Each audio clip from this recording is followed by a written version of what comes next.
Pwede bang makapag-abroad sa Hong Kong ang di nakakakita ang isang mata? Ah, ang alam ko sis, kasi 'di ba chine-check yan yung vision mo, chine-check yung mata mo, tinitest. Isa yan sa tinitest pag nag-medical ka. May natanong ako dati kasi nagsasalamin siya.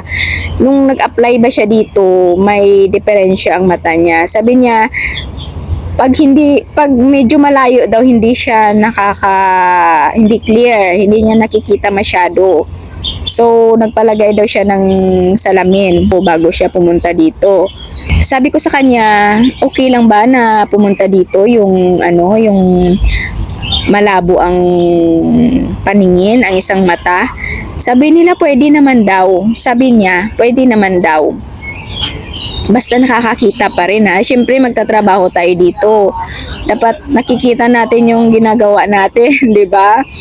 So, itong tanong ni sis, kasi yung isang mata, kung malabo sis, pwede pa siguro kasi bibigyan ka lang niya ng salamin. Kasi malalaman niya ng ng nagtitest kasi papabasahin ka niyan kung maki-clear mo yung pinapakita nila na letters or word or anuman.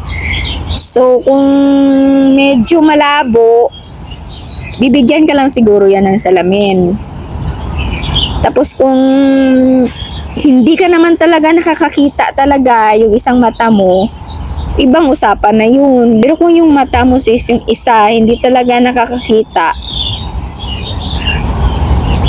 hindi ko alam eh. Magtanong ka na lang sis sa agency. Kasi alam din niya nila.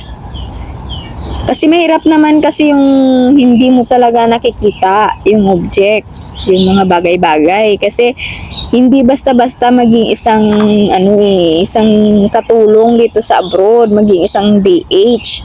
So kailangan nakakakita tayo. Basta ang alam ko pag malabo ang paningin mo, medyo okay pa yun. Iba na kasi yung hindi ka talaga nakakakita yung isang mata mo.